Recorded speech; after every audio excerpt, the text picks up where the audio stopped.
Hey, Kate here with Wild Sacred Journey and another creature comfort video.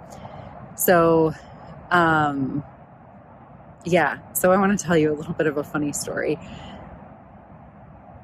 So I knew it was funny at the time, but it didn't really occur to me like how hilarious it was until I actually told somebody else about it.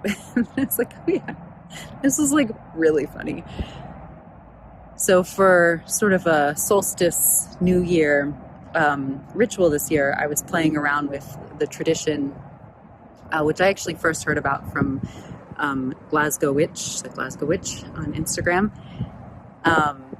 where, in the lead up to winter solstice, you write 13 sort of prayers, intentions, hopes you want to seed for, the following year.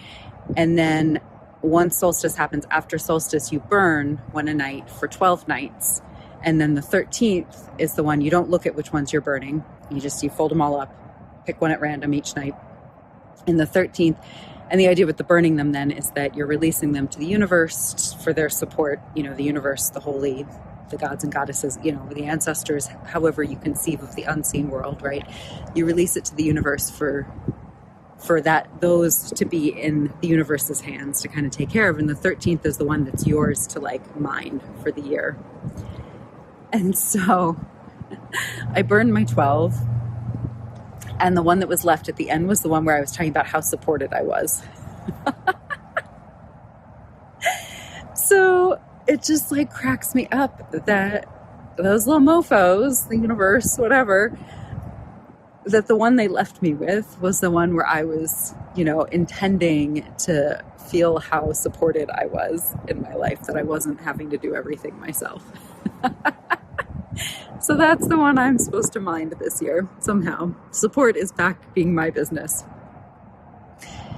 So there's a lot of different layers that you could look at that on, and some of them are starting to peel back. But my point in sharing that story is actually more to focus on just the reminder that the universe has a sense of humor, actually. And I think this is really important. So I'm going to tell you another little story, little anecdote. So in 2023, right around winter solstice, actually, the night before winter solstice eve, I flew back from my first 4-month trip to Scotland and Ireland and arrived back in the States, and currently called States. And one of the things, when you've been away for a while, you see things with so much clarity. And one of the things that really struck me when I got back was how seriously the U.S. takes itself. And then I was there's just a heaviness, and there's kind of there's a lack of humor, honestly. And we see it in the politics, and we see it everywhere. There's this, honestly, it comes across often as sort of pompous, at least to me, sort of sense of grandiosity that's actually more of a posturing than anything that feels authentically rooted. And then as I was driving out west to visit my brother and some friends on a long road trip from the East Coast, I noticed as I was driving, there's always, not always, but often a lot of roadkill along the side of the road, which always I always offer up a little prayer and an apology to those animals. Death is part of life, but, being struck by a car is probably not the best way to go for them either. So anyway, and I was seeing coyote after coyote after coyote. On that trip, I was just seeing so many coyotes in that moment. And the words that came to me at the time, in a lot of sort of the mythology that's indigenous to these lands, to Turtle Island, it's different in different places and with different tribes and peoples. But a lot of the mythology, coyote is a trickster. And so the words that came to me in that moment were, what happens to a people when we kill off our tricksters? And I sat with that inquiry myself for a bit, and I posed it to some people who were in a group that I was facilitating at the time, and we all kind of sat with that question a bit. And, and I think there's something really important here, because I think some of what I've landed on anyway with that is that empire needs everything to seem very serious, very urgent, very life or death, fear-based, right? Because that makes people easier to control. Whereas if everything kind of is a joke as well as being crazy serious, like most land-based cultures seem to have practices of being able to hold paradox, things that seem opposite. So being able to hold the fact that, yeah, what we do here, the work that we humans are doing in this incarnation on this planet is deeply serious and deeply meaningful and has deep, like, it matters. And it's also one big joke all at the same time. And you would think that those seem like they're opposite things, but they're actually somehow not, or somehow it supports our humanity, it supports our aliveness to come to a place where we can hold them both as not being opposite. And so that was part of the role of the trickster in mythologies. And again, in land-based cultures around the world,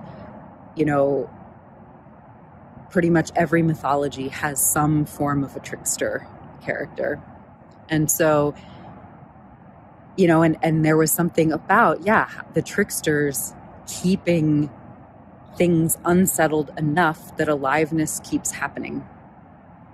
And that there's an important role there. And that if you don't have the trickster and you don't have somebody kind of upending things and shape-shifting and, kind of rattling things around a bit, that aliveness itself actually suffers. Stagnancy occurs, and stagnancy is actually anti-aliveness. Stagnancy is more anti-aliveness than death is. Let me pause for a second. So stagnancy is more anti-aliveness than death is. And so that was part of what the tricksters were supposed to do, was to keep things from getting stagnant. So I would invite you, if you don't know any tricksters, if the trickster archetype is unfamiliar, if you don't know the tricksters in your ancestral mythology, to see if you can find it. And if you don't know where your ancestors are from, then see if you can find some from the lands where you live currently. And as you read these stories, or pick something that calls to you, as you read these trickster stories, notice what judgments might come up or how you feel yourself responding to these tricksters. Because how you are responding to the tricksters is probably some of how your internalized empire, your internalized colonialism, your internalized severance from land, from this ability to hold the paradox of the seriousness of life and the comedy of it.